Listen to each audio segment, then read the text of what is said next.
Welcome back. So here we want to learn how to take a good measurement. Now you have seen the areas of measurements, and I'm going to show you now how to measure accordingly. Now the first thing you have to take is the top measurement, right? Now bear in mind that in some cases a customer might come and want to sew only trouser. So you don't need to measure top if you're making only trouser. You only measure top if you're making top for the person, right? So if someone is making only top, don't also measure trouser. So if your measurement is the both outfits, you measure all of them accordingly. Now, the first thing you have to measure is your chest. Now, before you start measuring, you should know that fitting differs. Now, people might have their different tastes and wish for the fitting. So you have to ask your customer what he wants. If he wants fitted outfit or a free outfit. Some will also want in between fitted or free. So the way you hold your tape makes the difference. If you hold your tape in a way that is fitted, it will give you a fitted outfit. If you hold the tape a way that is loose, it will give you a loose outfit as well. But also bear in mind that any successful sewing starts from measurement. So if you want to get a good sewing, you have to take your measurement section seriously. Now the first thing you have to measure is your chest. So the trick I use is that I will first of all pass my tape right around the armpit or armhole of my client, and then I will tighten my tape on the body. I will first of all get the exact chest tight measurement. Now the tightness of the tape is not compressing the skin, it's only compressing the clothes he is putting on. So once you have taken the actual chest measurement, the tape will also touch the shoulder blade here. It will touch the shoulder blade at the back this way, and then you take the real chest value and then you add extra 2.5 to 3 inches for a fitted measurement. So here is 40.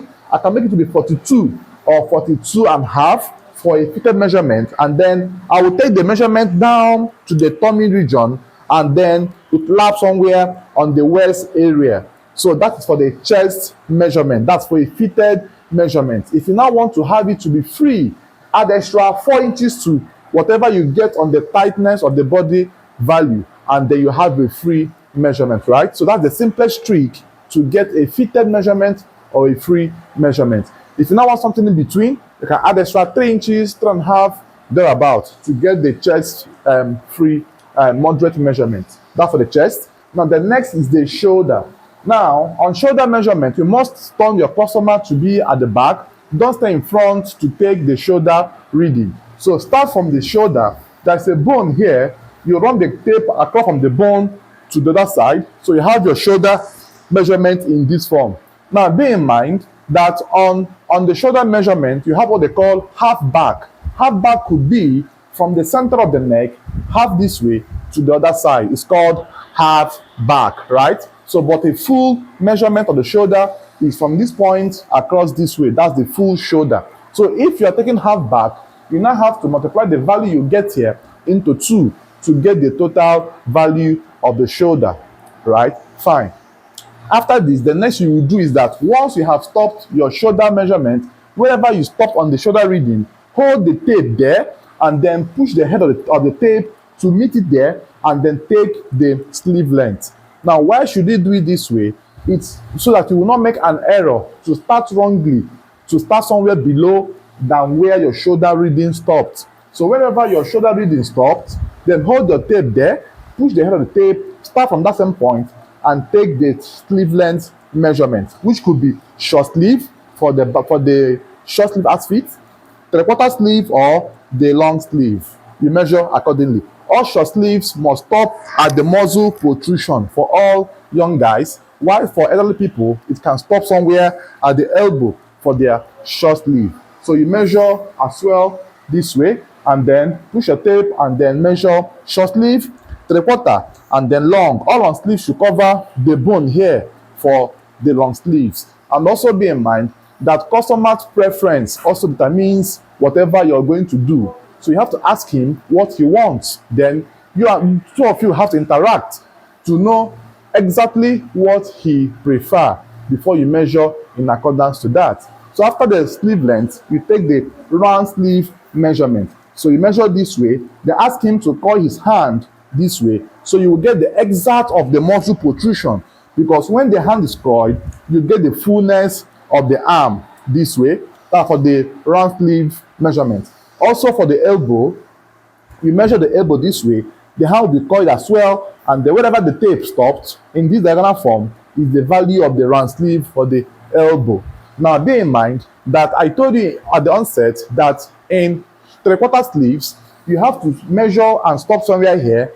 Then the value of the three-quarter will be 2 for the round sleeve, the muzzle, and where it's stopping. That's where you measure the round sleeve. So if, for example, he's making a three-quarter of 17 inches, I will measure the bicep area this way, and then come on that point of 17 and take the reading in this form. That's for the round sleeve of the mouth of the sleeve, right? After which, I now do the wrist this way. That's if I'm making a long sleeve. The wrist, your hand will be inside as well. It will also be fitted, and then you measure accordingly. So after this, the next you will do is your neck. So on the neck, you have to put your tape at your customer's neck, the base of the neck. It will go all through this way, and then you place your tape in this way, one finger being inside. That's 16 inches. That for the neck measurement. And I hope you know that wherever the tape head is stopping is the indicator of where the value is being read from. So having said that, now the next is your top length. Always measure from the neck edge this way and not from here. From here, please. And then the tape should touch the chest, the tummy, and go right down this way. Now top length differs. Some persons will prefer a longer top, somewhere on the knee, on the lap, or anywhere they want.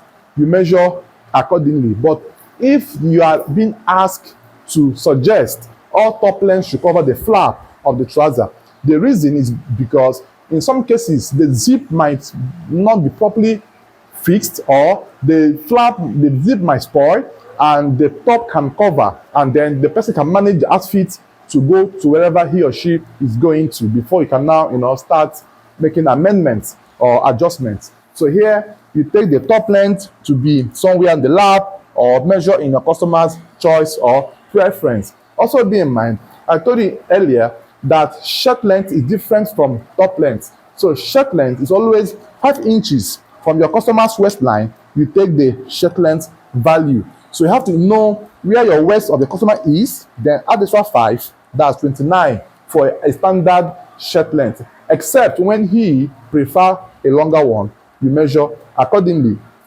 That for the shirt measurement and the top measurement. So the next is a trouser. So on the trouser measurement, one of the important things to note here is that you don't measure on the belt. Now, the belt measurement should not be on the belt. Reasons being that the belt will increase the circumference of the waist naturally. So you measure above the belt. So right here, you touch on the customer's waist. Don't measure on the belt. Measure above the belt. So here is above the belt, and the waist measurement is somewhere of this nature. And then the measurement we have is 33 inches, 33 and a half for your waist measurement. This area will be fitted, but not too tight on the body. It should lap just firmly on the body, being able to move slightly, right? That's for the waist measurement.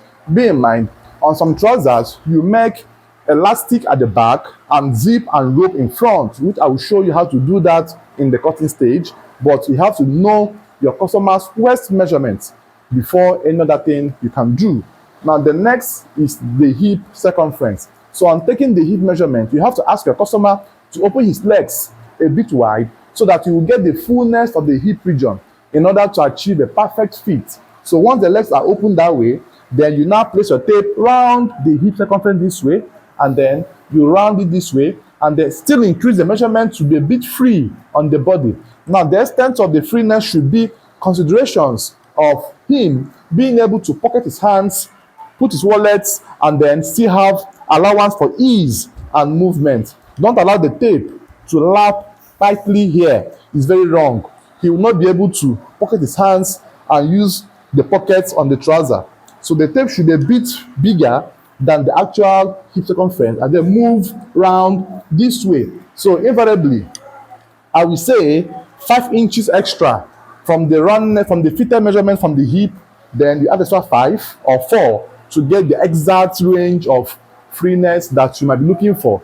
And then after this, the next is your lap measurement. So on the lap measurement, you must also squat down to take the lap value or bend down very well. You cannot stand erect while taking the lap this way. It will give you a wrong value because the tape is going diagonally. So this is a wrong lap reading. So you must squat down this way and then measure roundness of the lap, and this is what we have. The lap is 24 as against here of 27. You see the error that this would have given us if we had stood up to take the lap measurement. After this as well, the next is your knee. So you measure right round the knee of your client this way. The same value, the same method you use on the lap is also what you use on the knee. So the tape should not be too tight nor too big. It should lap and be able to move or glide freely on your customer. And that's for the knee measurement. And the next here is the calf, sorry, the ankle, right? So the ankle is here. So in the ankle measurement, you must measure diagonally. Stay one side.